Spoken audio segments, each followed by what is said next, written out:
Hello everyone, फिर से एक बहुत ही इंटरेस्टिंग सा न्यू चाइनीज ड्रामा लेकर आई हूँ। तो चलो जल्दी से वीडियो को लाइक कर दो और अगर अभी तक आपने चैनल को सब्सक्राइब ना किया हो तो प्लीज कर लो। तो ड्रामा की स्टार्टिंग में हम देखते हैं कि लैंडस्लाइड की वजह से बहुत बड़ा एक्सीडेंट हो गया होता है और यहाँ पर 5 लोग की मौत और 12 लोग इंजर्ड हो जाते हैं और वजह बताई जाती है कि कंस्ट्रक्शन साइट में खराब मटेरियल यूज किया गया था जिसकी वजह से लैंडस्लाइड हुआ। फिर हम हॉस्पिटल में हान को देखते हैं, उसकी मॉम की डेथ हो गई होती है इस एक्सीडेंट की वजह से। अब तभी यहाँ पर हान की गर्लफ्रेंड शाओ आ जाती है और वो उसे बताता है कि मेरी मॉम अब चली गई। शाओ को बहुत ज्यादा बुरा लगता है। फ्लैशबैक में हमें दिखाते हैं कि शाओ को इस बारे में पता लगता है कि ये जो बड़ा एक्सीडेंट हुआ है ये उसके डैड की गलती की वजह से हुआ। वो शाओ को बताते हैं कि तुम्हारा हार्ट ट्रांसप्लांट करवाने के लिए मुझे जल्द से जल्द पैसे चाहिए थे, इसलिए मैंने खराब मटेरियल यूज करने की परमिशन दे दी। मेरे लिए तुम्हारी जान से ज्यादा दूसरों की जान बिल्कुल नहीं है। शाओ को ये जानकर बहुत बुरा लगता है और वो अपने डैड से कहती है कि अब मुझे कितना ज्यादा बुरा लग रहा है कि दूसरों की जान पे मेरी जान बची है, तो आखिर इस हार्ट का फायदा ही क्या। मुझे तो लग रहा है मुझे मर जाना चाहिए। मेरी वजह से इतने सारे लोगों की जान चली गई और उसमें से हान की मॉम भी थी। आखिर अब मैं हान को कैसे फेस करूंगी और अब मैं खुद को कैसे फेस करूंगी और उन सारे लोगों को कैसे फेस करूंगी। अब शाओ यहाँ हान को रोते हुए उससे सॉरी कहने लगती है और उन सारे लोगों को भी सॉरी कहने लगती है और वो सोचती है कि उसकी वजह से उन सभी की मौत हुई है। शाओ सोच लेती है कि इसकी सजा उसे खुद लेनी चाहिए और भरपाया करना चाहिए और यही सब सोचकर वो हान को बिना कुछ बताए उसे छोड़कर चली जाती है। इसी के साथ ही 8 साल बीत जाते हैं और शाओ यहाँ हॉस्पिटल में होती है। यहाँ एक छोटे बच्चे की सर्जरी करवाने के लिए उसे पैसों की जरूरत थी, इसलिए वो सोच लेती है कि वो अपनी मॉम की इयररिंग्स बेच देगी और ऑक्शन में बेचेगी तो उसे ज्यादा पैसे मिलेंगे। अब तभी यहाँ पर शाओ को उसकी कंपनी से उसकी बॉस का कॉल आता है और वो शाओ से कह देती है कि आज शाम ड्रिंकिंग पार्टी है जहाँ पर बहुत सारे बिजनेस पार्टनर्स आने वाले हैं, तो उसे वहाँ पर आना पड़ेगा। फिर हम यहाँ शेन को देखते हैं जो कि प्लेन से बिजनेस ट्रिप पर जा रहा होता है और उसका असिस्टेंट उसे इस बारे में बताता है कि उसे भी ड्रिंकिंग पार्टी में इन्वाइट किया गया है, पर शेन वहाँ पर जाने के लिए मना करता है। फिर उसका असिस्टेंट उसे एक इयररिंग के बारे में बताता है जिसकी ऑनलाइन ऑक्शन में बिडिंग लगी है और असिस्टेंट बताता है कि मैंने इस बारे में इन्वेस्टिगेट किया हूँ, ये मिस शाओ की मॉम की है, जिसका मतलब है कि मिस शाओ भी इसी शहर में होंगी।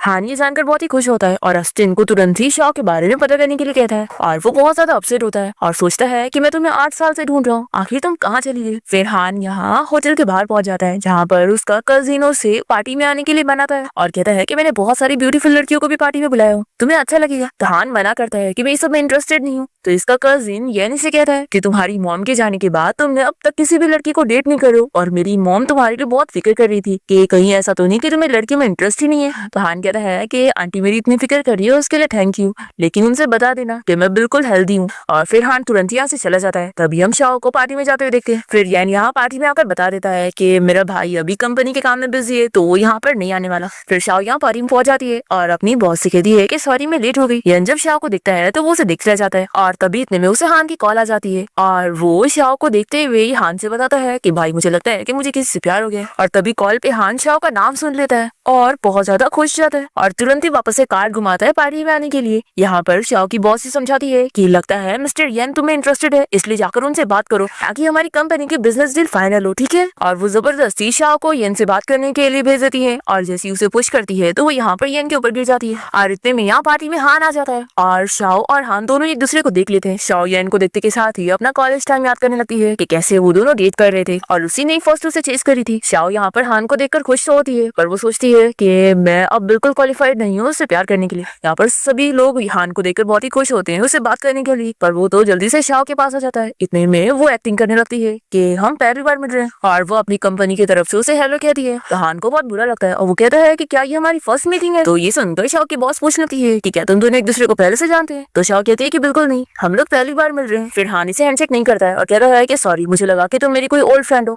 फिर हान बैठ जाता है और येन से पूछता है कि भाई आखिर तुम यहाँ पर क्या कर रहे हो, तुम तो नहीं आने वाले थे ना। हान कहता है कि लगता है मैं गलत टाइम पर आ गया इसलिए तुम्हें बुरा लग रहा है। फिर येन शाओ से पूछने लगता है कि उसके बॉस ने बताया कि वो एक ट्रांसलेटर भी है, तो क्या उसने फॉरेन लैंग्वेज में मेजर करी है। तो शाओ बताती है कि नहीं, मैंने यहीं की यूनिवर्सिटी में बिजनेस स्टडी करी और फिर मैं अब्रॉड चली गई थी स्टडी के लिए और वहां पर मैंने फॉरेन लैंग्वेज भी सीख ली। तो येन इसकी तारीफ करता है कि अब समझ आया कि तुम्हारी बिजनेस स्किल्स भी अच्छी है। तो यहाँ पर हान टॉन्ट मारता है कि इसकी बिजनेस स्किल अच्छी है या फिर ड्रिंकिंग स्किल्स। फिर हान सभी के साथ ड्रिंक ओपन करने के लिए जाता है और यहाँ पर शाओ को बहुत ही बुरा लग रहा होता है। वो सोचती है कि उसने एक्सपेक्ट नहीं करी थी कि वो हान से इस तरीके से फिर से मिलेगी। फिर शाओ बाहर आकर स्मोकिंग करने जा रही होती है। इतने में यहाँ पर हान इसे देख लेता है और उसे पूछता है तुम स्मोक करना कब सीख गई। तो शाओ कहती है कि तुम्हें तो पता ही है ना कि बिजनेस स्किल्स में स्मोकिंग और ड्रिंकिंग तो आती है। तो हान पूछता है कि क्या अपने आप को किसी और के बाहों में डालना ये भी क्या बिजनेस में आता है। तो शाओ कहती है कि वो डिपेंड करता है कि सामने वाला बंदा कितना ज्यादा वैल्यूएबल है। तो ये सुनकर हान कहता है कि तुम कितनी बदल गई हो, वो पहले वाली शाओ कहाँ चली गई। तो शाओ कहती कहती है कि लोग बदलते हैं। देखो जैसे कि आज तुम इतने सक्सेसफुल, इतने बड़े कंपनी के प्रेसिडेंट बन गए हो और मैं बस एक ऑर्डिनरी सी एम्प्लॉय हूँ जो कि इन्वेस्टमेंट के लिए सभी को अट्रैक्ट करती हूँ और मैं और तुम सेम पाथ से बिल्कुल बिलोंग नहीं करते। हान कहता है कि अगर ऐसी बात है कि तुम इन्वेस्टमेंट के लिए अपने आप को तक बेच देती हो तो फिर तुम्हारे पास तो सबसे अच्छा मौका मैं हूँ ना, मुझसे ज्यादा इन्वेस्टमेंट तुम्हें और कौन दे सकता है।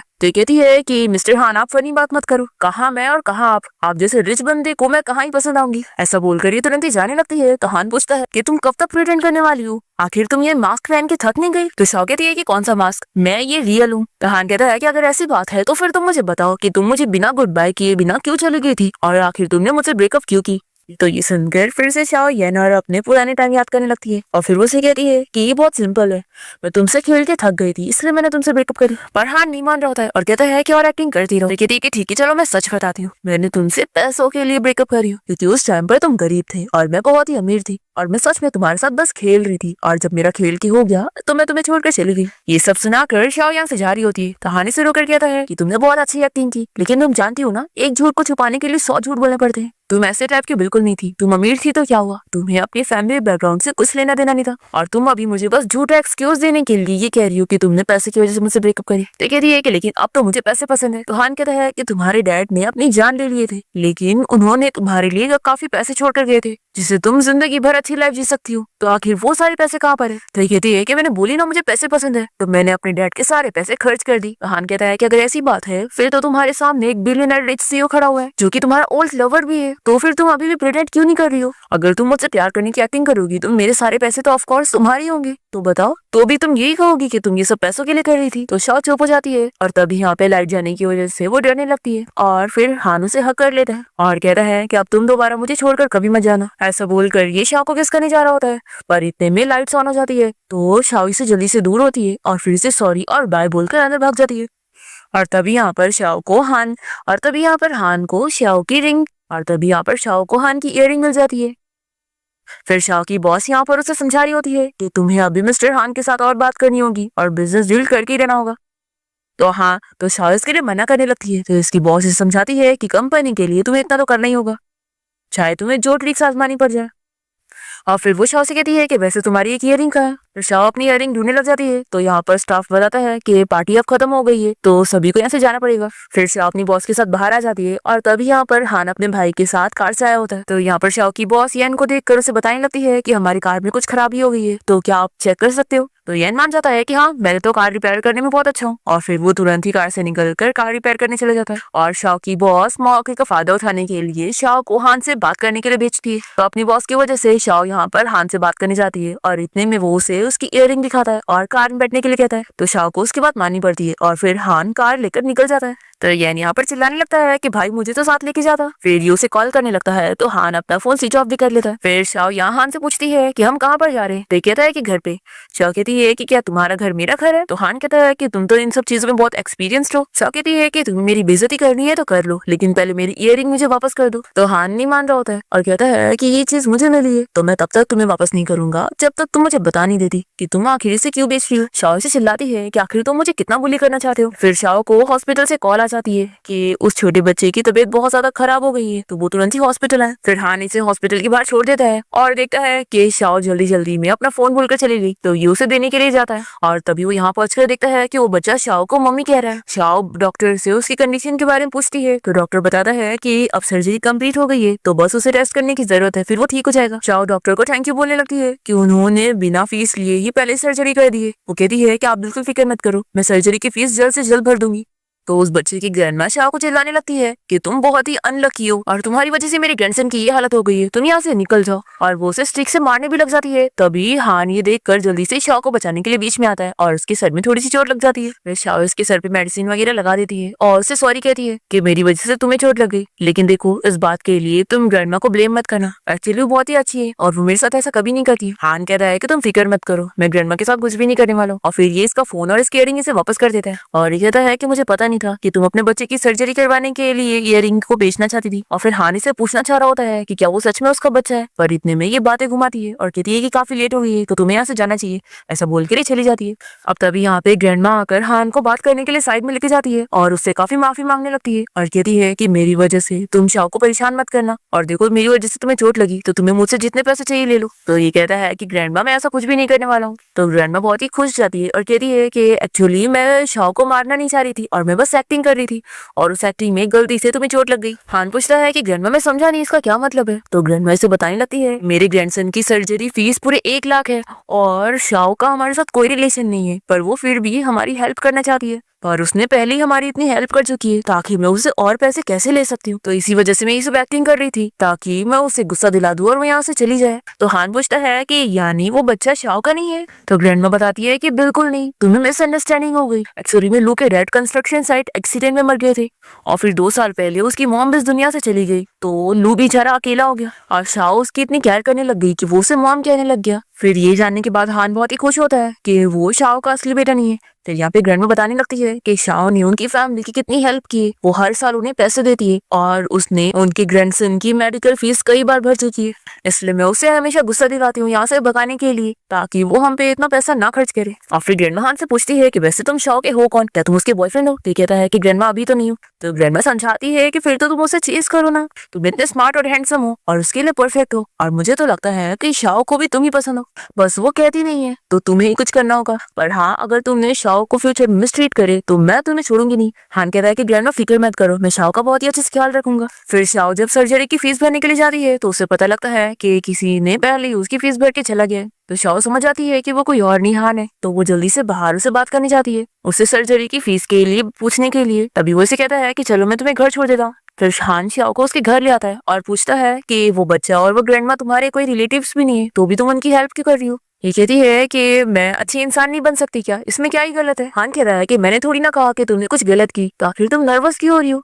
शाओ कहती है कि अच्छा वैसे तुमने सर्जरी की फीस भर दी उसके लिए थैंक यू, और फिर वो अपनी इयररिंग देने लगती है, कहती है कि इसके बदले में ये ले लो। हान कहता है कि समझ लो कि मैं भी कोई अच्छा पर्सन बन गया हूँ तो मैंने किसी की हेल्प कर दिया, पर शाओ नहीं मानती और कहती है कि नहीं से ले लो क्योंकि तुमने मेरी वजह से उसकी हेल्प करी हो, तो मैं तुम पर अपना कोई भी कर्जा नहीं रखना चाहती हूँ। तो हान मान जाता है कि ठीक है मैं इसे ले लेता हूँ, लेकिन ये तो सिर्फ 80,000 का है, सर्जरी फीस 1 लाख थी तो अभी भी 20,000 बचा है, तो उसके बदले में बस तुम मेरे एक क्वेश्चन का जवाब दे दो, अगर मुझे सही जवाब लगा तो मुझे तुम्हारे कोई पैसे नहीं चाहिए होंगे। शाओ इसके लिए मान जाती है। तो हान पूछता है कि तुम मुझे सच सच बताओ कि तुमने मुझसे ब्रेकअप क्यों करी। तो शाओ फिर से याद करने लग जाती है कि कॉलेज टाइम में उसने हान को चेज करी थी, वो कॉलेज का टॉप स्टूडेंट था और उसी ने उसे प्रपोज करी थी कि वो उसके साथ रिलेशनशिप में आना चाहती है। अब यहाँ पर वो हान को जवाब देती है कि मुझे तुमसे प्यार नहीं था इसलिए। फिर हान ये सुनकर गुस्सा हो जाता है और इसे कहता है कि अब भी कार से बाहर निकलो, और हाँ मुझे तुम्हारा जवाब पसंद नहीं आया इसलिए तुम्हें 20,000 धीरे धीरे करके पे करने पड़ेंगे, क्योंकि तुम्हें ही शौक है ना मेरे ऊपर कर्जा ना रखने का, तो फिर याद से दे देना। फिर शाओ कार से बाहर निकल जाती है और हान तुरंत यहाँ से चला जाता है। फिर नेक्स्ट डे हम देखते हैं कि शाओ अपने डैड के फ्रेंड मिस्टर शू की कंपनी गई होती है उनसे पैसे मांगने के लिए जो कि उसने उसके डैड से उधार लिए थे, पर ये मिस्टर शू तो शाओ के डैड के पैसे उसे देने के लिए मान ही नहीं रहा होता है और उसे यहाँ से भगाने लगता है। शाओ कितना उसे मनाती है कि एक तो उसके डैड ने उसकी हेल्प करे, उसे पैसे दिए तो वो पैसे उसे वापस करने चाहिए, पर ये बिल्कुल भी नहीं मान रहा होता है। तो शाओ बाहर निकल कर सभी एम्प्लॉइज के सामने उसकी बेइज्जती करने लगती है और उसके ऊपर इल्जाम लगाती है कि वो इतने टाइम से उसे डेट कर रहा था और अब उसे ब्रेकअप कर रहा है, और ये ऐसा जानबूझ के कर रही होती है ताकि वो अपनी बेइज्जती से डर के इसे सारे पैसे दे दे। पर ये बंदा तो फिर भी नहीं मान रहा होता है। इतने में यहाँ कंपनी में हार आ जाता है और मिस्टर शू से कहने लगता है कि आप मेरे साथ बिजनेस डील करना चाहते हैं, तो ये आपकी कंपनी में सब क्या चल रहा है। फिर ये शाओ से पूछता है कि तुम मिस्टर शू के साथ कौन से रिलेशनशिप में हो। तो कहती है कि वही रिलेशनशिप जिसके लिए ये एम्बैरेस्ड हो रहे। हान कहता है कि अच्छा तो तुम यहाँ पर इससे पैसे लेने के लिए आई हो। ये पूछता है कि कितने पैसे, तो ये बताती है कि 1 लाख। तो हान मिस्टर शू से कहता है कि इसे इसके पैसे दे दो। तो हान के डर से मिस्टर शू शाओ को उसके पैसे लाकर दे देता है और पैसे लेकर वो तुरंत यहाँ से चली जाती है। फिर हान यहाँ मिस्टर शू के साथ अपनी बिजनेस डील भी कैंसिल कर लेता है और फिर शाओ के साथ लिफ्ट में जाता है।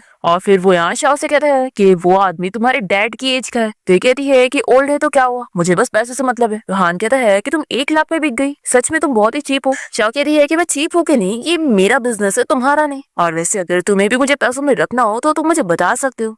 हान कहता है कि तुम अपने आप को इतना ऊपर लेवल का मत समझो। शाओ कहती है कि अगर तुम मेरे बारे में ऐसा सोचते हो तो ठीक है, फिर मुझे जाने दो, मेरे पैसे कमाने के बीच में मत आओ। तो हानी से रोककर पूछता है कि आखिर तुमने, तो हानी से रोककर पूछने लगता है कि अब तक कितने सारे लोगों ने तुम्हें रख चुके। तो ये कहती है कि बहुत सारे, मुझे नंबर्स भी याद नहीं। ये सुनकर हान बहुत जेलस हो जाता है और जल्दी से शाओ को पकड़ के अपनी कार के पास लाता है और उसे कार में बैठाने लगता है। तो ये कहती है कि तुम क्या कर रहे हो। हान कहता है कि तुम्हें एक्टिंग करने का शौक है ना, तो मैं तुम्हें मौका दे रहा हूँ। और फिर वो भी शाओ के साथ कार में आ जाता है और कहने लगता है कि तुम तो ये सब चीज में एक्सपीरियंस हो ना, तो कंटिन्यू करो।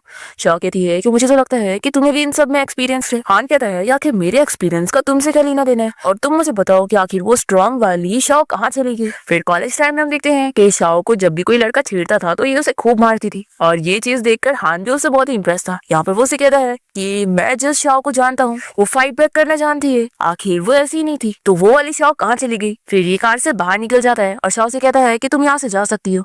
तो ये इसके 20,000 इसे देने लगती है और कहती है कि अब मेरा कर्जा पूरा हुआ और तुम फिक्र मत करो, मैं इस शहर को छोड़कर जा रही हूँ, तो तुम्हें दोबारा कभी परेशान नहीं करूंगी। और फिर शाओ यहाँ पैसे रख कर रोते हुए यहाँ से चली जाती है। फिर हम देखते हैं कि शाओ अपनी कंपनी की पार्टी में दे होती है और यहाँ पर उसकी बॉस इसकी तारीफ करती है कि उसकी वजह से ही मिस्टर हान ने कंपनी में इन्वेस्ट किया, और वो इस खुशी में शाओ को प्रमोट भी कर रही होती है। तो शाओ इसके लिए मना करती है और बताती है कि ये इन्वेस्टमेंट मेरी वजह से नहीं मिली है, क्योंकि मेरा मिस्टर हान के साथ कोई रिलेशन नहीं है। सबसे इम्पोर्टेंट बात तो ये कि मैं कंपनी से रिजाइन कर रही हूँ और इस शहर से जा रही हूँ। फिर इसके बाद शाओ जैसी वॉशरूम से बाहर आती है तभी कोई पुराना क्लाइंट उसे देखकर पहचान जाता है और फिर वो उसे ड्रिंक कराने के लिए और भी सारे क्लाइंट से मिलवाता है। तभी शाओ यहाँ हान को देख लेती है और सोचती है कि मेरे हर एम्बैरेस मोमेंट पे ही क्यों प्रेजेंट रहता है। हान शाओ के साथ ड्रिंक करने के लिए मान जाता है, तो वो भी उसे ड्रिंक सर्व करके देती है। तभी ये इसे ड्रिंक लेता है और पैसे इसके शर्ट में डाल देता है। फिर इसी के साथ ही फिर से हम फ्लैशबैक में चले जाते हैं। हान शाओ को कॉलेज के गेट की एंट्री पर ही रोक लेता है कि ऐसे ड्रेसेस पहन कर वो कॉलेज में नहीं आ सकती है, और वो उसे रूल तोड़ने का फीस भरने के लिए कहता है। तो शाओ कहती है कि तुम तो वही टॉप स्टूडेंट हो ना जो कि स्पीच दे रहे थे, बताओ आखिर मेरे कपड़े में क्या ही गलत है। तो हान से बताता है कि तुम्हारी शॉर्ट्स काफी छोटी है और तुम्हारी शर्ट के बटन भी खुले। तो शाओ कहती है कि शर्ट के बटन तो तुम्हारे भी खुले हुए। फिर वो पैसे देने के लिए मान जाती है और उसकी शर्ट के अंदर पैसे डाल देती है और वहां से चली जाती है और बेचारा बस देखता रह जाता है। फिर शाओ सोचती है कि इसे सच में मुझसे रिवेंज लेना आता है।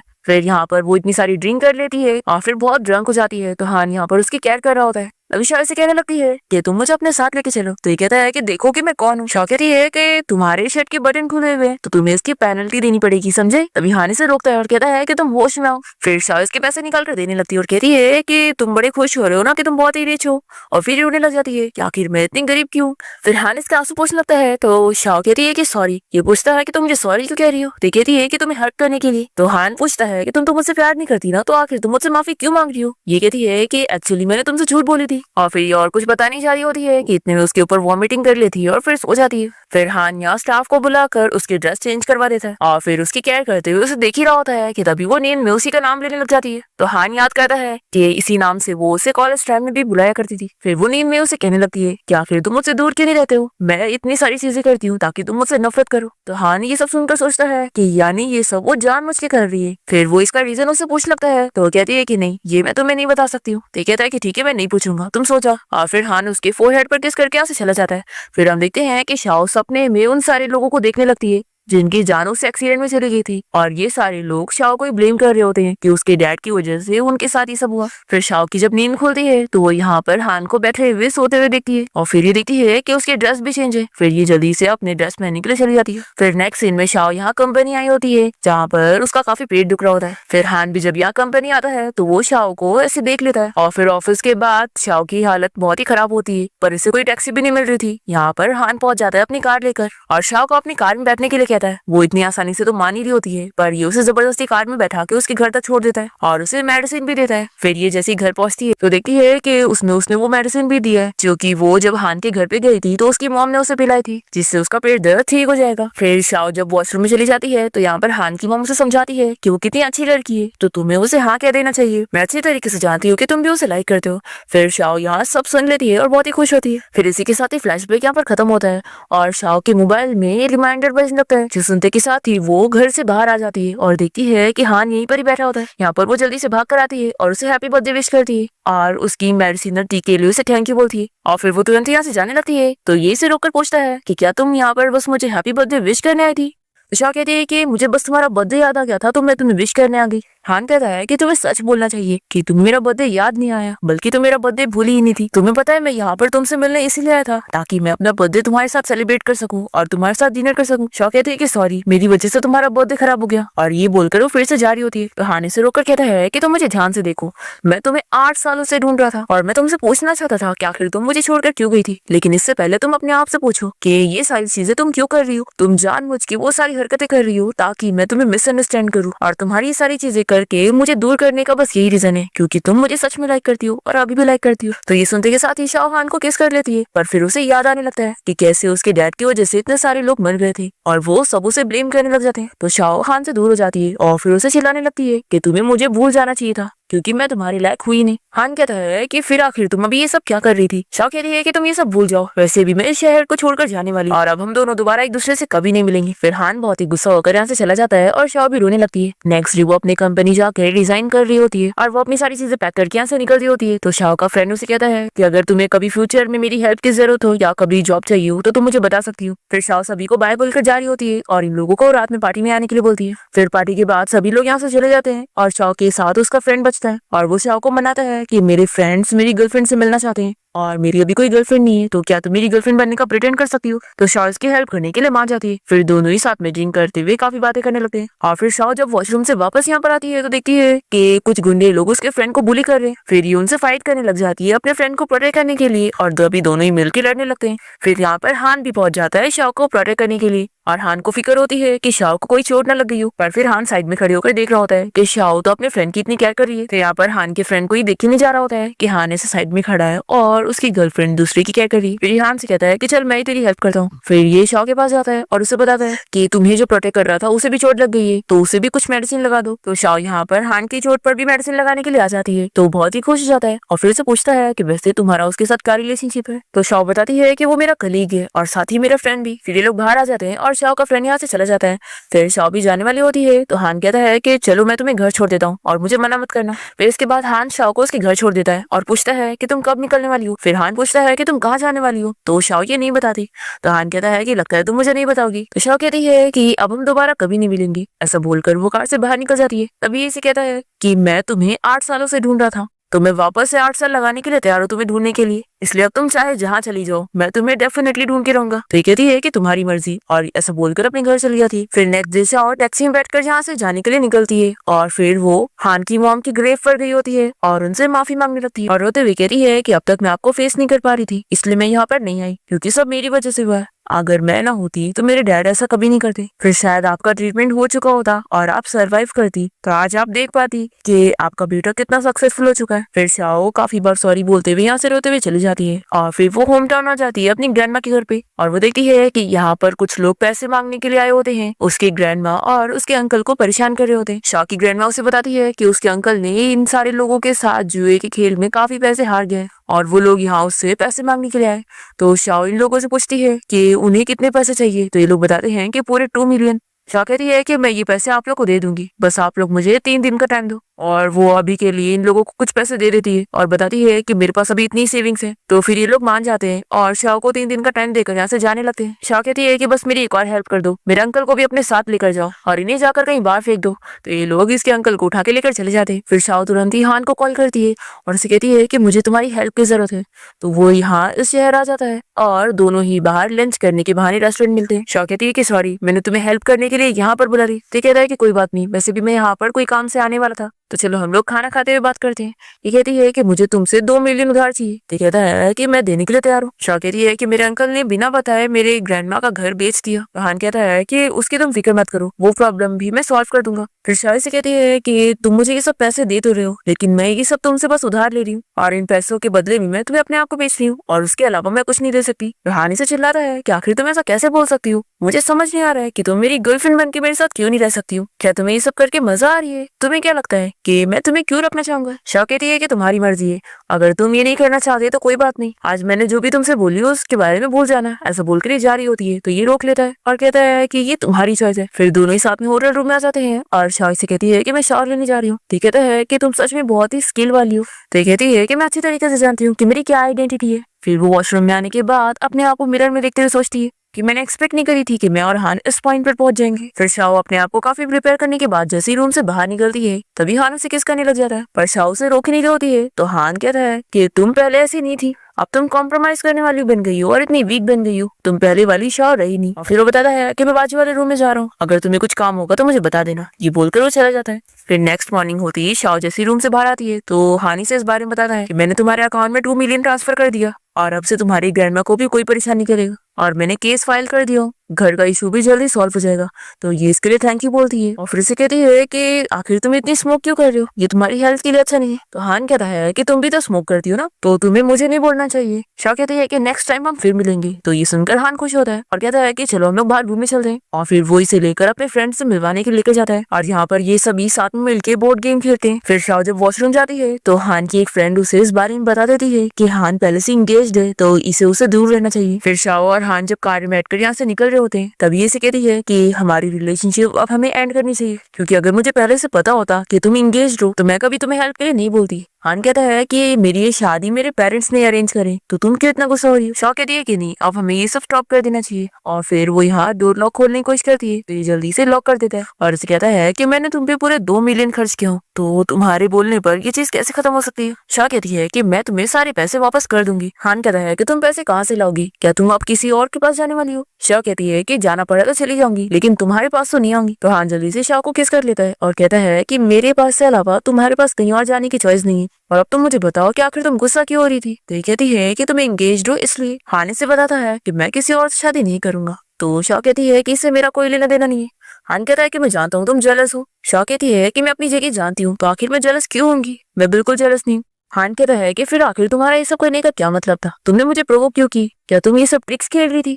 तो शाओ कहती है कि मैं बस हमारे रिश्ते को एक एंडिंग देना चाहती थी। कहानी से कहता है कि हमारी बीच की एंडिंग तुम डिसाइड नहीं करोगी। फिर यहाँ पर शाओ को उसके फ्रेंड की कॉल आ जाती है और वो उसे कहता है कि तुम्हें तुम्हारा प्रॉमिस याद है ना, मेरे पेरेंट्स यहाँ पर मेरी गर्लफ्रेंड से मिलना चाहते हैं, तो प्लीज तुम मेरी हेल्प कर दो। फिर शाओ तुरंत ही अपने फ्रेंड की हेल्प करने के लिए रेस्टोरेंट पहुंचती है, जहाँ पर वो उसे अपने मॉम डैड से मिलवाता है। शाओ अपने फ्रेंड के साथ मिलकर उसके मॉम डैड के सामने अच्छे से एक्टिंग करती है। फिर डिनर के बाद जैसे ही वॉशरूम से बाहर आती है तभी हान उससे बात करने के लिए उसे साइड में ले लेता है और उसे कहता है कि तुम्हें दूसरे की गर्लफ्रेंड बन के बहुत ही खुशी मिल रही है। ये कहती है कि तुम यहाँ पर क्या कर रहे हो, क्या तुम मेरा पीछे करके आए हो। हान कहता है कि आखिर मैं यहाँ पर क्यों नहीं आ सकता, तुम जब दूसरे की गर्लफ्रेंड बन के घूम सकती हो तो फिर। तो शाओ बताती है कि मैं बस अपने फ्रेंड की हेल्प करने आई हूँ। ये कहता है कि बताओ उसने तुम्हें कितने पैसे दिए, मैं तुम्हें डबल दूंगा। तो शाओ कहती है कि वो तो बहुत ही इनोसेंट है, लेकिन तुम तो इंगेज्ड हो और मैं एक मैरिड मैन को डेट नहीं करती हूँ। तभी हान फिर से शाओ को किस कर लेता है और उसे कहता है कि यहाँ डिनर करने के बाद घर जल्दी आ जाना, मैं तुम्हारा वेट करूंगा। फिर यहाँ पर हान घर पे शाओ का वेट कर रहा होता है। जैसे वो यहाँ पर आती है तो वो कहती है कि मैं घर आ गई। वो गुस्से में होने की एक्टिंग कर रहा होता है तो ये सोचती है कि ये कितना चाइल्डिश है। फिर ये इसके लिए एप्पल लेकर आती है और कहती है कि तुम्हें भूख लग रही होगी ना, तो इसे खा लो। और फिर वो उसके लिए सीरियल रखती है और तभी शाओ के हाथ में चोट लग जाती है तो हान उसकी फिक्र करने लगता है और जल्दी से उसके हाथ में मेडिसिन लगाता है। और फिर उससे पूछता है कि क्या तुम जर्मनी में अकेले रहती थी, क्योंकि तुम्हें तो खुद का ख्याल भी नहीं रखना आता है। शाओ कहती है कि तुम मुझे ऐसे शक करके क्या देख रहे हो, मैं सच में अकेली रहती थी और तुम्हें पता है मैंने स्कॉलरशिप भी जीती। हान कहता है कि क्या सच में तुम्हें इतना दिमाग है। शाओ कहती है कि ऑफ कोर्स, हाँ मैं मानती हूँ कि मैं तुम्हारी जितनी स्मार्ट तो नहीं हूँ, मैंने देखी थी तुम्हारा एक्सपेरिमेंट तो कितना ज्यादा अच्छा हुआ था और तुम्हें अवार्ड भी मिला था। ये सुनकर हान शॉक होता है और कहता है कि क्या तुम मेरा एक्सपेरिमेंट देखने आई थी। तो शाओ बताती है कि हाँ, मैं जर्मनी से सीक्रेटली वापस आई थी। हान ये सुनकर खुश होता है और फिर से बताता है कि वैसे मैं भी तुमसे मिलने के लिए जर्मनी गया था, पर मैं तुम्हें ढूंढ ही नहीं पाया और जहाँ मैं गया वहां से तुम कहीं और शिफ्ट हो चुकी थी। फिर शाओ को मैसेज आता है तो वो यहाँ हान को बताती है कि कल मैं बाहर जाने वाली हूँ, मुझे जॉब मिल गई है, मैंने बोली थी ना कि मैं पैसे कमा कर तुम्हें वापस कर दूंगी, तो मैं अपना प्रॉमिस भूल ही नहीं हूँ। हान कहता है कि तुम्हें कौन सी जॉब मिली है। तो ये बताती है कि मैं 8 साल के एक बच्चे को ट्यूटर करने वाली हूँ और उसे फ्रेंच सिखाने वाली हूँ। हान कहता है कि तुम्हें फ्रेंच भी आती है। तो शाओ कहती है कि मैंने पैसे कमाने के लिए सीख ली। फिर नेक्स्ट डे शाओ अपनी ट्यूटरिंग जॉब पर आ जाती है और तभी यहाँ पर हान और येन आ जाते हैं और शाओ को पता लगता है कि ये तो हान की आंटी का घर है। यहाँ पर येन शाओ को देखकर खुश होता है और शाओ ये सब जानने के बाद सोचने लगती है कि अच्छा, तो ये सारी हान की प्लानिंग थी, उसे पहले से पता था, इसीलिए उसने मुझे यहाँ पर जॉब दिलाया। फिर यहाँ पर येन अपनी आंटी से कहने लगता है कि मैं शाओ को गार्डन में वॉक कराने के लिए लेकर जाता हूँ और उसे गार्डन भी दिखा दूंगी। तो शाओ भी मान जाती है और वो येन के साथ बाहर आ जाती है। दोनों बात कर ही रहे होते हैं कि तभी बीच में यहाँ हान आ जाता है और वो येन को कोई काम से भेज देता है और फिर जल्दी से शाओ का हाथ पकड़ के उसे साइड में लेकर आ जाता है और फिर उसे किस करने लगता है। तो शाओ जल्दी से उसे दूर करती है और कहती है कि तुम्हारी आंटी का घर है, कोई हमें देख लेगा तो अच्छा नहीं होगा। हान कहता है कि क्या तुम्हें सच में इतना डर लग रहा है कि हमारी रिलेशनशिप के बारे में सब जान जाएंगे? अभी येन जब तुम्हें बातें करने के लिए यहाँ पे ला रहा था तो तुम तुरंत आ गई। शाओ कहती है कि तुम्ही ने पहले प्लानिंग करे थे ना और मुझे बताया भी नहीं कि ये जॉब तुम्ही ने मुझे दिलाया। हान कहता है कि हाँ, ये जॉब मैंने तुम्हें दिया, इसमें लेकिन मेरी क्या गलती है। अब तभी यहाँ पर आंटी का बेटा आ जाता है और वो शाओ से पूछने लगता है कि मिस हमारी क्लास कब स्टार्ट होगी। तो शाओ से कहती है कि आप छोड़ो, मुझे क्लास के लिए जाना है। तो हान कहता है कि पहले मेरे सवाल का जवाब दो। शाओ मान जाती है कि ठीक है मैं ये जॉब छोड़कर नहीं जाऊंगी। फिर शाओ जब हान के छोटे भाई को पढ़ा रही होती है तभी यहाँ हान बीच में आ जाता है और वो यहाँ शाओ को टच करते हुए उसे डिस्टर्ब करने लगता है। तो वो यहाँ से उसे भगा देती है कि मुझे तुम डिस्टर्ब मत करो। फिर यहाँ पर येन भी आ जाता है शाओ को फ्लावर्स देने के लिए। दूसरी तरफ हान के अंकल उसे उसकी फियांसे से मिलवाते हैं जिसका नाम टैंग होता है। वो यहाँ हान से हैंडशेक करके बहुत ही खुश हो रही होती है और उसे बताती है कि वो दोनों बहुत पहले ही मिल चुके हैं। तभी शाओ यहाँ पर आकर इन दोनों को देख लेती है और बहुत ही अपसेट होने लगती है। तो उसके हाथ में पेन होता है। फिर शाओ को देखकर हान इस लड़की का हाथ तुरंत ही छोड़ देता है तो वो बहुत ही गुस्सा होती है। फिर शाओ येन से इस बारे में पूछती है कि आखिर वो लड़की कौन थी। तो ये बताता है कि वो मेरे भाई की फियांसी थी। तो ये अपसेट हो जाती है और सोचती है कि यानी हान सच में इंगेज्ड है। फिर शाओ को उसकी ग्रैंडमा की कॉल आती है तो शाओ ने बताती है कि मैं अभी जॉब पर आई हूँ और थोड़ी देर में घर आ जाऊंगी। तभी इतने में टैंग यहाँ पर आकर इसके ऊपर पानी फेंक देती है और चिल्लाने लगती है कि हान की फियांसी मैं हूँ, इसलिए अच्छा होगा कि तुम मेरे फियांसी से दूर रहो और उसे सेड्यूस करने का सोचना भी मत। तो शाओ भी से चिल्लाती है कि तुम्हें क्या लगता है कि तुम मुझ पे कोई भी इल्जाम लगाओगी और मैं बस सुन के लूंगी। फिर जैसे यहाँ पर हान आता है तो टैंग उसके सामने एक्टिंग करने लगती है पर हान तो उसे देखता भी नहीं है और वो शाओ के पास जाता है और उसे पूछता है कि तुम ठीक हो। तो कहती है कि कोई बात नहीं, इसने बस मेरे ऊपर पानी फेंकी। फिर टैंग यहाँ पर हान को चिल्ला रही है कि तुम्हारी फियांसी मैं हूँ तो तुम इसकी साइड क्यों ले रहे हो और इसने मुझे पहले बुली की थी। हान कहता है कि मैं जानता हूँ, इसलिए तुम चुपचाप से शाओ से माफी मांगो क्योंकि पहले तुमने उसे बुली की थी और उसने बस फाइट बैक करी है। टैंग शाओ से कहती है कि तुम्हें क्या लगता है तुम्हारा हान को सेड्यूस करके कोई फायदा नहीं है क्योंकि वैसे भी हान की शादी तो मेरे साथ होगी। तो हान इसे चिल्लाता है कि ये शादी पेरेंट्स ने डिसाइड करे और मैं तुमसे कोई शादी नहीं करने वाला हूँ। तो ये गुस्सा हो जाती है और कहती है कि क्या तुम ये सब इसकी वजह से कर रहे हो। और फिर ये शाओ के ऊपर हाथ उठाने जा रही होती है तो ये इसका हाथ रोकता है और कहता है कि अब भी शाओ से माफी मांगो। पर ये माफी मांगने के लिए रेडी नहीं होती है तो ये इसे पुल में गिरा देता है। फिर हान के अंकल आंटी उसे इस बारे में पूछते हैं कि आखिर दोनों लड़कियां भीग कैसे गई। तो हान कहता है कि टैंग गलती से पानी में गिर गई थी और शाओ उसे पानी से निकालने गई थी। और ये टैंग से कहता है कि मैं सही कह रहा हूँ ना। तो टैंग को हाँ कहना ही पड़ता है और फिर उसकी आंटी उसे शाओ को थैंक यू बोलने के लिए बोलती है जो उसने उसकी जान बचाई। फिर ये पूरी फैमिली साथ में बैठ के डिनर करते हैं और उसके बाद शाओ यहाँ से जाने के लिए निकल रही होती है और येन उसे छोड़ने जाने वाला होता है। तभी यहाँ पर हान अपने भाई येन से इस बारे में डिस्कस करता है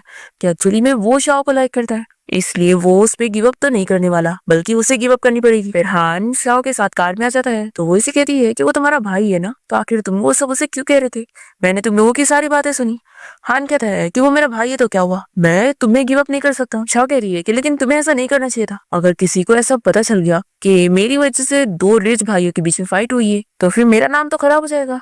हान कहता है कि इसलिए तो मैं कह रहा हूँ कि तुम्हें उसके पास जाने की जरूरत नहीं है, तुम सिर्फ मुझे ही डेट करो। और वो जल्दी से येन का फ्लावर भी यहाँ से बाहर फेंक देता है और जैसे ही शाओ को उसके घर छोड़ता है तो ये बहुत ही गुस्से में अपने घर आ जाती है और जल्दी से दरवाजा बंद कर लेती है और हान बस बाहर खड़े होकर उससे आवाज देता रह जाता है। तभी अचानक से घर की लाइट चली जाती है और शाओ अंधेरा देखकर डरने लगती है। तभी हान जल्दी से शाओ की फिक्र करते हुए अंदर आ जाता है और उसे कहता है कि तुम फिक्र मत करो, मैं यहाँ पर हूँ।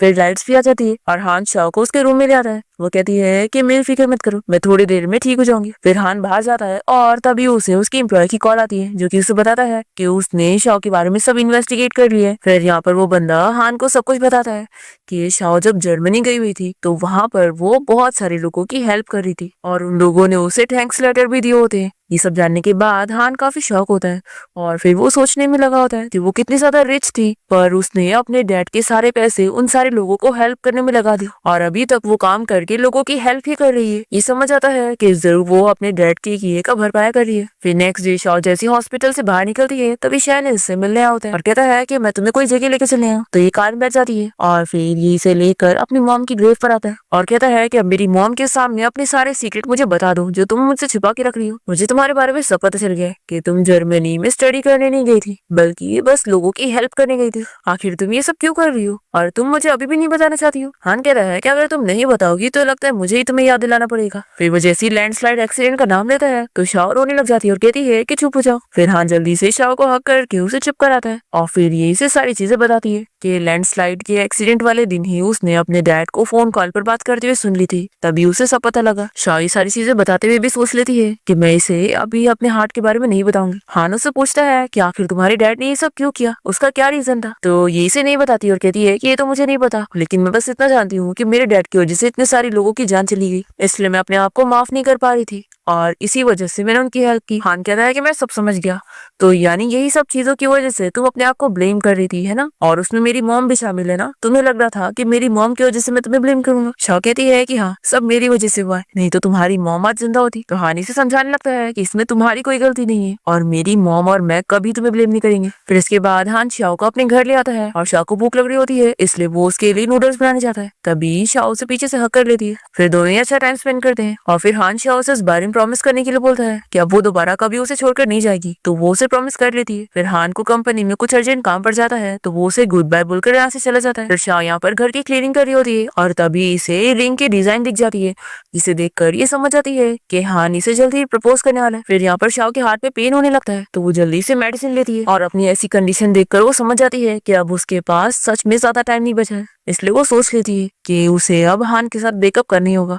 फिर वो उसे बाहर मिलती है और उसे उसके पैसे वापस कर देती है और कहती है कि अब हमारे बीच में कुछ भी नहीं है। ये सुनकर हान बहुत ही गुस्सा हो जाता है और इसे चिल्लाने लगता है कि मुझे लगा था कि 8 साल बाद हम दोनों के बीच की सारी मिसअंडरस्टैंडिंग अब क्लियर हो गई और अब हम दोनों साथ होंगे। शाओ कहती है कि इसमें तुम्हारी कोई गलती नहीं है, तुम बहुत ही अच्छे हो, बस मैं ही बहुत ही सेल्फिश हूँ और मैं बस तुम्हारे साथ अपने रिग्रेट का भरपाया कर रही थी, क्योंकि 8 साल पहले जब हमारा ब्रेकअप हुआ था तो मैं तुम्हें बिना गुड बाय बोले चली गई थी, तो मुझे हमारे रिश्ते को एक अच्छी एंडिंग देनी थी, बस इसलिए। हानि से चिल्लाता है कि तुम बस अपनी मर्जी की चीजें करती हो और तुमने मुझे बार बार बस हर्ट किए, तुम्हें पता भी है तुम्हारे ऐसा करने से मैं कैसा फील कर रहा हूँ और आज मैं तुम्हें प्रपोज करने वाला था पर तुमने सब खराब कर दी, तुम सच में बहुत ही सेल्फिश लड़की हो। ऐसा बोलकर ये रिंग को यहीं पर फेंक कर चला जाता है। फिर शाओ रिंग को देखकर यहीं पर रोने लग जाती है और बेहोश हो जाती है। फिर नेक्स्ट मॉर्निंग हम देखते हैं कि वो हॉस्पिटल में होती है और उसका फ्रेंड उसे बताता है कि वो यहाँ से हॉस्पिटल लेकर है और वो उसके रिंग उसे वापस देकर आज चला जाता है। फिर वो हॉस्पिटल से डिस्चार्ज होकर बाहर निकलती है, तभी उसे ऑर्फनेज से कॉल आता है कि उसने लास्ट टाइम कितना ज्यादा डोनेशन करी थी। शाह का फ्रेंड उसे चिल्लाता है कि तुम्हें अपनी बिल्कुल नहीं पड़ी है और तुम बस पैसे डोनेट करने में लगी हो। शाह कहती है कि मेरी फिक्र करने की जरूरत नहीं है, मैं अपनी हेल्थ अच्छे से जानती हूँ। फिर शाह जब अपने फ्रेंड के साथ होती है तभी हान इन लोग को देख लेता है और फिर शाह अपने फ्रेंड के साथ मिलकर ऐसे प्रिटेंड करती है जैसे वो उसके साथ रिलेशन में, ताकि हान को मिसअंडरस्टैंडिंग हो जाए। फिर वो शाओ को अपने साथ बाहर लंच पर लेकर जाता है, पर शाओ कुछ भी खा नहीं रही होती है और कहती है कि मुझे भूख नहीं है। फिर हान यहाँ बाहर स्मोक करने जा रहा होता है और शाओ को देखकर रुक जाता है और कहता है कि मैंने इसे छोड़ दिया था, पर तुमने भी तो अपना प्रॉमिस पूरा नहीं करी। शाओ कहती है कि देखना, तुम्हें एक ऐसी लड़की मिलेगी जो अपना प्रॉमिस पूरा करेगी। फिर ये दोनों जैसे बाहर आते हैं तो शाओ अपनी कार में बैठने लगती है।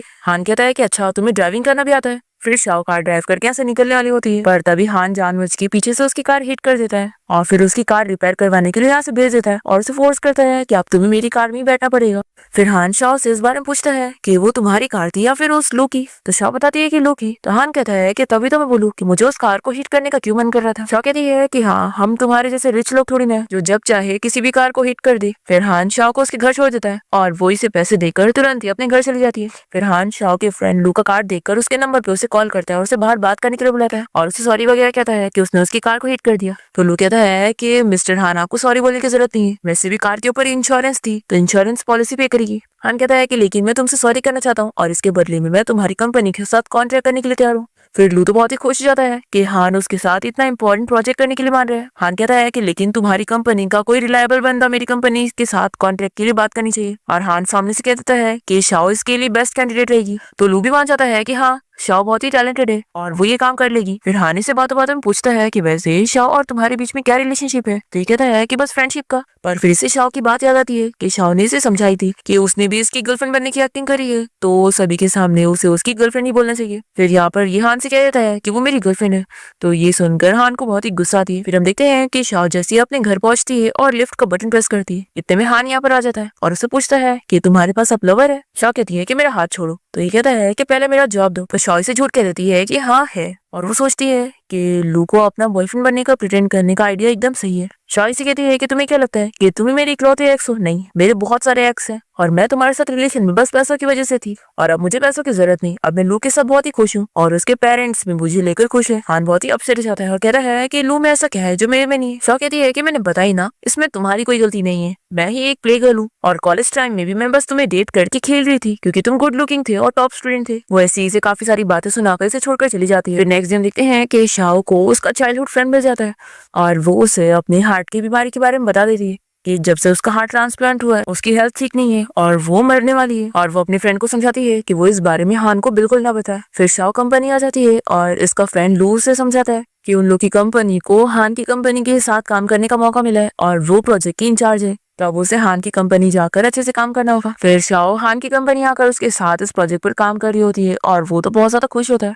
फिर लंच ब्रेक के टाइम पर ये लोग बाहर खाना खाने गए होते हैं और तभी शाओ से गलती से हान के ऊपर पानी गिर जाता है।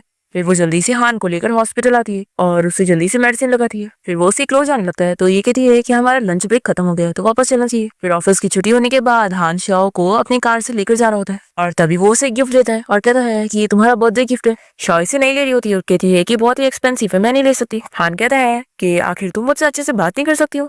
मैं जानता हूँ तुम मुझे लाइक करती हो तो आखिर मुझे एक्सेप्ट क्यों नहीं करती? शाओ कहती है कि बिल्कुल भी नहीं, मेरे पास पहले से ही बॉयफ्रेंड है। हान कहता है कि तुम कब तक एक्टिंग करने वाली हो? मैं जानता हूँ कि लू और तुम्हारे बीच में ऐसा कुछ भी नहीं और तुम्हें अब जब तक एक्टिंग करनी है कर लो, मैं तुम्हारा वेट करने के लिए तैयार हूँ। शाओ सोचती है कि मैं तुम्हें वेट करते हुए नहीं रख सकती हूँ और वो अपने डॉक्टर की बात याद करती है। डॉक्टर ने शाओ को बताया है कि उसे जल्द से जल्द अपनी सर्जरी करवाने की जरूरत है, अगर वो सर्जरी नहीं करवाएगी तो 1 महीने में वो कभी भी मर सकती है। अब यहाँ पर वो हान से कह देती है कि मैं इस बारे में सोचना चाहती हूँ तो हान तो बहुत ही खुश जाता है और कहता है कि मैं तुम्हारा वेट करने के लिए तैयार हूँ। इसके बाद शाओ अपने घर पे होती है और वो हान की रिंग देखते हुए सोचती है कि क्या मुझे उसे हाँ कह देना चाहिए। फिर नेक्स्ट डे शाओ जब कंपनी जाती है तो उसे पता लगता है कि हान अपनी आंटी के घर पे गया और वहाँ पर उसकी एंगेजमेंट पार्टी है। फिर वो बहुत ही अपसेट होती है और यहाँ पर फिर वो कंपनी के साथ ट्रिप पर जा रही होती है। तभी अचानक से हान बीच रास्ते में आकर कार रोकता है और शाओ से कहता है कि क्या उसे एंगेजमेंट पार्टी के बारे में पता था? तो वो हाँ कहती है और उसे गुड लक विश करती है उसके आगे की लाइफ के लिए और फिर अपने फ्रेंड के साथ वो यहाँ से चली जाती है। फिर हम देखते हैं कि शाओ बीमार हो जाती है और फिर हॉस्पिटल में एडमिट होती है और यहाँ पर उसके फ्रेंड उसकी केयर कर रहे होते हैं। दूसरी तरफ हान को शाओ की फिक्र हो रही होती है क्योंकि वो उसे बिल्कुल कॉन्टेक्ट नहीं कर पा रहा होता है। फिर वो उसके फ्रेंड से जाकर पूछता है कि आखिर शाओ कहाँ पर है। तो पहले तो वो लोग उसे झूठ बोलते हैं कि वो अब्रॉड चली गई, पर फिर वो लोग सच बता देते हैं कि वो हॉस्पिटल में है। फिर हान जल्दी से शाओ से मिलने पहुंचता है और वो उसे देखकर खुश होती है और वो उसे सब बताने लगती है कि मैं तुमसे प्यार करती हूँ लेकिन मैं मरने वाली हूँ, पर मैं मरना नहीं चाहती और शायद मैं तुम्हें छोड़कर नहीं जा पाऊंगी। फिर हान यहाँ पर बहुत ज्यादा रोने लग जाता है और शाओ के दोनों फ्रेंड उसे सॉरी कहते हैं कि हम तुम्हारा सीक्रेट नहीं रख पाए। यहाँ पर शाओ हान को अपनी फीलिंग्स बताते हुए बेहोश हो जाती है और फिर शाओ के फ्रेंड्स उसे बताते हैं और फिर शाओ के फ्रेंड्स हान को बताते हैं कि वो सर्जरी नहीं करवाना चाहती थी क्योंकि वो जीना ही नहीं चाहती है और ये सर्जरी उसकी लाइफ के लिए रिस्की भी है। पर हान डॉक्टर से कह देते हैं कि उसकी सर्जरी होनी चाहिए और फिर फाइनली हम देखते हैं कि सर्जरी सक्सेसफुल हो जाती है और शाओ बिल्कुल ठीक होती है और उसे होश भी आ जाता है। ये देखकर शाओ के फ्रेंड्स भी बहुत ही हैप्पी होते हैं और फिर लोग हान और शाओ का अकेले में बात करने के लिए छोड़कर चले जाते हैं। शाओ हान से सॉरी कहती है कि उसने उसे इतनी बड़ी बात छुपा के रखी थी और इस वजह से उसने उसे बहुत अपसेट करी। हान कहता है कि हाँ मैं बहुत गुस्सा है। शाओ कहती है कि हमारे जो 8 साल वेस्ट हुए हैं मुझे उसका भरपाई करना है और दोनों डिसाइड करते हैं कि शाओ जैसी ठीक हो जाएगी तो दोनों कॉलेज जाएंगे घूमने के लिए। फिर दोनों ही अपने कॉलेज आ जाते हैं और पुरानी चीजें याद करने लगते हैं। यहाँ पर शाओ हान को वैसे ही प्रपोज करती है जैसे उसने उसे कॉलेज टाइम में करी थी और फिर हान उसे रिंग पहना देता है और फिर दोनों ही किस करते हैं और इसी के साथ इस ड्रामा की हैप्पी एंडिंग यहाँ पर हो जाती है।